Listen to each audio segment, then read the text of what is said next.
Hey, Ben, how you doing, man? I'm doing really well. How are you guys? Thanks for taking the time. Hey, thank you for taking the time, man. We always appreciate a chance to get to talk to you, especially you guys got a lot going on these days, it seems. Yeah, and you guys are about to have a lot of things happening there too, aren't you? With the Junos coming your way? Yeah, Junos are just around the corner. Is it going to be a nice change of pace for you to just get to sit back and watch this year as opposed to being up on stage the whole time? Last year I hosted the gala thing, which is like the night before where they hand out all the the non-televised awards. Right. Which is infamously known as being like the longest night in Canadian rock or Canadian music industry. But no, I had a lot of fun, and the Junos to me, they have a special place in my heart. I've always had so many amazing moments, and it's great to see. But the thing with the Junos is, and not to whatever, like the televised aspect and all of that is great, but it's always like the things that happen afterwards. You know what I mean? It's like all of a sudden you're in a room and me and Jim Cuddy singing, Hasn't Hit Me Yet, drunk as skunks at 1 a.m. in some hotel room. You know what I mean? Like those are like the moments that you look forward to, and you get to meet a lot of people. And that's the beautiful thing about the Canadian music industry as well. Is it doesn't matter what genre of music you play or where you're at. Everyone's always very respectful and very kind and very encouraging of each other. And so it's a beautiful thing to be part of. Many moons ago, you guys went to your first Junos. What was the experience like that? Were you guys nervous? You guys kind of like... Well, we weren't supposed to be there. It was like we got snuck in the back door somehow. But no, it was it was a lot of fun and nerve-wracking, and we were just a bunch of punks from Mississauga that all of a sudden we went from playing in front of our friends in a drunken Tuesday night at some random club in Toronto to getting nominated for a Juno. It was the craziest time in our lives. Yeah, we had a lot of fun, and it gets a bit intimidating when you're kind of looking around the room and you're like seeing a lot of your peers and a lot of people that you respect and just kind of going, oh, okay, wow, there's Corey Hart, there's Alanis Morissette. Hi, Jan Arden. How are you? Yeah, it's pretty interesting. Now, you guys haven't been nominated since 2017, Afraid of Heights, all that stuff. So it's been a few years, but you're off to a good start with 2020 to set yourself up for next year. You guys just dropped Reckless Paradise, and I was watching the new lyric video you guys put out, and there's a line right near the beginning of the song that really jumped out at me where you say, "There's no more heroes left to believe in." Do you have any heroes still out there? My dad. Aww. My grandfather, I would say. Yeah, I think that line is more in reference to the current state of just the world and how these are very dangerous times and volatile times, and it feels like there's not a lot of stability and stable ground underneath us. And so that line is more or less saying, like, when it comes to like our leaders, I don't think that there's anyone that goes, oh, don't worry, we're going to be okay if we just bestow our trust in him or her. We're kind of left to our own devices, which is sometimes not necessarily a bad thing because you rely on yourself and your family and your infrastructure and your community. And I'm feeling a strong connection with my neighborhood and my infrastructure right now, probably more so than ever. It can go both ways.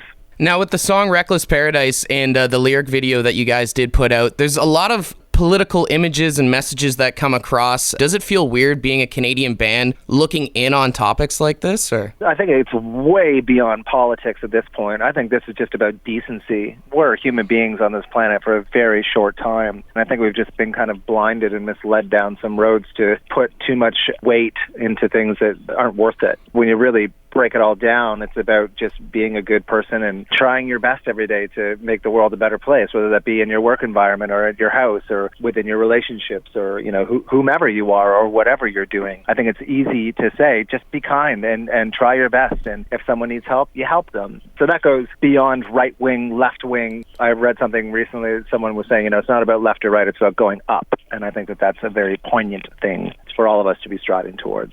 Now, about 17 years ago is when Billy Talent 1 first came out. There's a lot of growing in those years, I'm sure, for you. What's your mindset now when you're writing lyrics? Obviously, a lot different than when you were basically a kid writing that first record.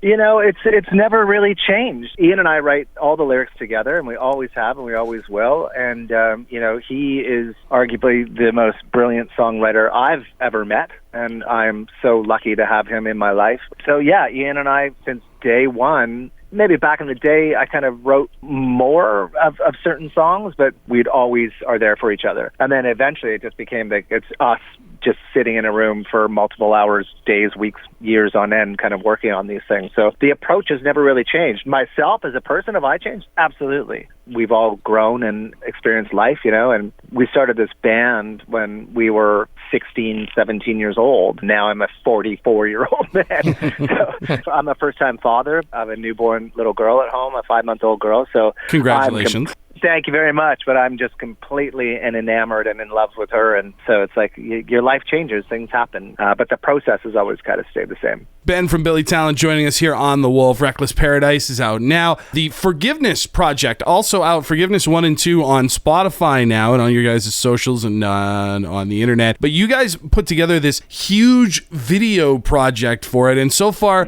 we've gotten to see part 1 and a little teaser for part 2. How long are you going to string us along here, Ben? Till the edit's done, which is literally about an hour ago. Well, there we go. Yeah, I know. So thanks for asking.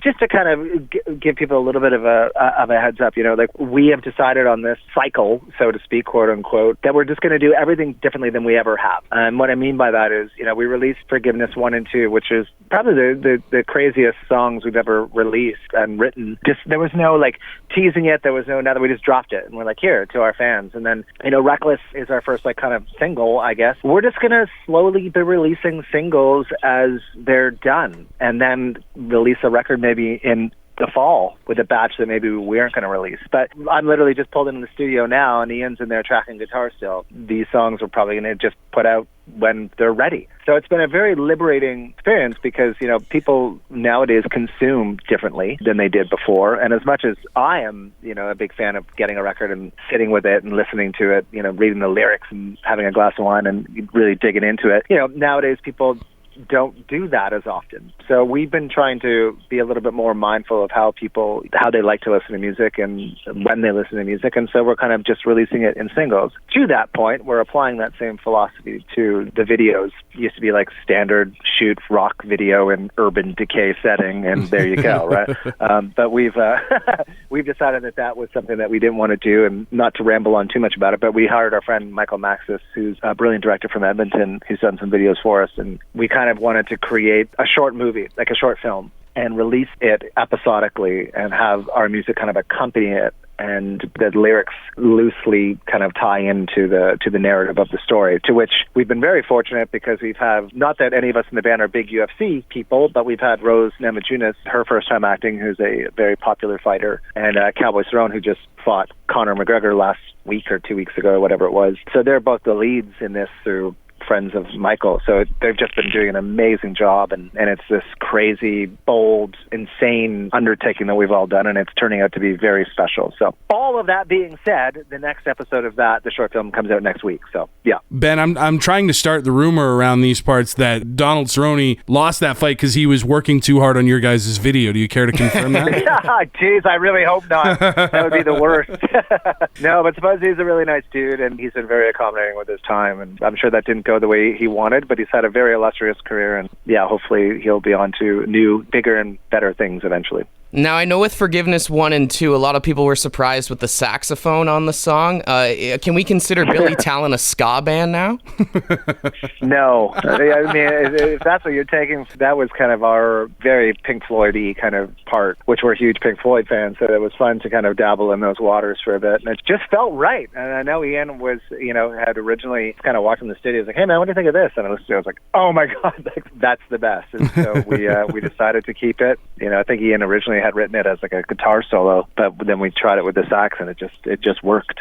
Sounds really cool, actually. We had our friends in the Northern Horns come and play on that. Dennis, who sometimes plays with like the Arkells, and he used to play in Bedouin a long time ago. He was an old friend of ours, so yeah, it was really cool. I know Ian did produce these first 2 tracks, and I know he's always crazy working with other bands. Does that ever affect Billy Talent getting in the studio over the past few years? Never. No, Ian's always put Billy Talent first, and when he has a spare second, which is rare, he's always open for working with different bands. Like I know he's been working with the Lazies, and I think he's going to be working with them again soon. Ian is just a creative individual, so he focuses all of his, or most of his energies with us in the band, but he's also such a brilliant mind that there's plenty to share there and go around, so he likes to work with other people as well. Got Ben from Billy Talent with us. Reckless Paradise just dropped. You can see the lyric video out on YouTube. You guys guys are about to head out to the UK and Luxembourg and the Ukraine, Russia, all over the place overseas. And then you're coming back to Chicoutimi, Victoriaville, and Truro here in Canada. Are you guys planning on doing any other Canadian dates and maybe some bigger type places? You know, it's a good question, and it's a valid question. That is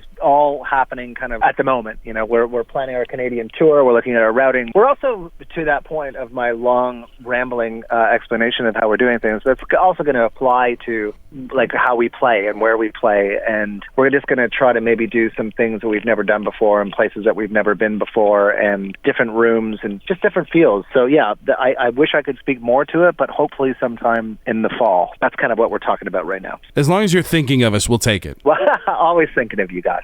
Ben, the Canadian rock landscape always just feels a little bit more right when you guys have music out there. So thanks for sending us some new stuff. Man. It's good to have you guys back. It's good to hear that there's much. more stuff coming. And we look forward to when you maybe get out on the road to seeing you guys come down out this way. Thanks for your time, man. Well, and thank you very much for taking the time and for supporting us. We really appreciate it. Thank you.